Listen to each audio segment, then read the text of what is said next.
ایک دفعہ کا ذکر ہے کہ دو آدمی سفر میں کہیں ساتھ جا رہے تھے۔ ایک نے زمین پر ایک کلہاڑی پڑی ہوئی دیکھی جو لکڑیاں کاٹتے وقت کوئی وہاں بھول گیا تھا۔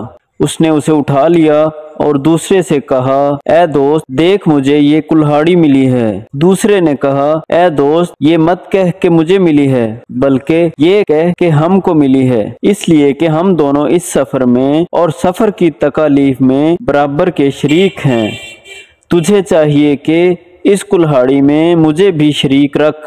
اس نے کہا، جو چیز مجھے ملی ہے اس پر تمہارا کوئی حق نہیں۔ ذرا دور ہی گئے تھے کہ کلہاڑی کا مالک کلہاڑی کی گمشدگی کا سرکاری خط لیے وہاں سے گزرا اور اپنی کلہاڑی کو دیکھ کر ان کے پیچھے دوڑا۔